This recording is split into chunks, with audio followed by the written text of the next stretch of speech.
So there's all these books on mindset, on consciousness, on neuroscience, on how to shape reality. What there are not a lot of books on is the intelligence of reality. Your mind is only one part. That is the divine masculine. That is logic, right? The other half of that equation has been suppressed for centuries. The divine feminine, the unknown, the dark void, the dark goddess.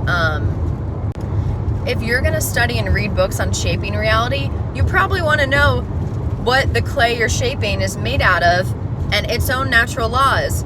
Because it's not just about creating reality, it's about co-creating reality and surrendering sometimes.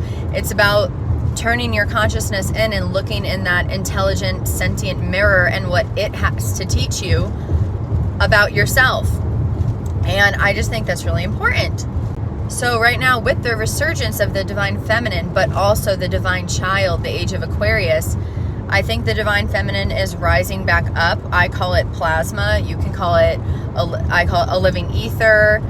You can call it the field, 0-point energy field, maybe quantum field. There's so many names people call it.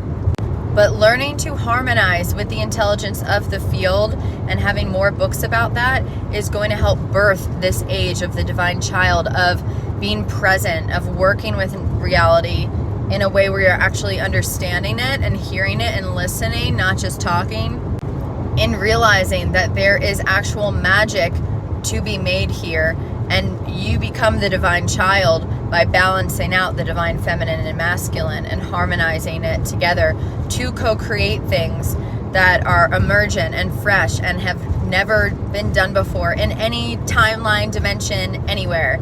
For all those people that say time isn't real, like everything must have happened already, yes, but no. Picture the future here, picture the past here, picture the present here. Now picture all of that together in a circle, shooting out like a Pokemon ball, shooting out a new Pokemon, a new emergent, fresh thing that has never been created before.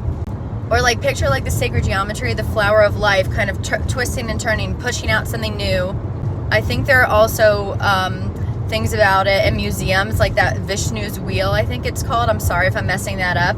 It's like emergent reality can be created when we learn to harmonize these two things.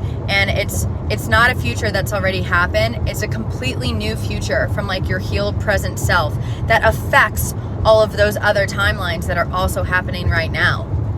It is how we grow the universe. We grow the universe by this divine triad of the divine child, feminine, masculine. So let's learn more about plasma and the fabric of reality in my new book, link in the bio, coming out soon.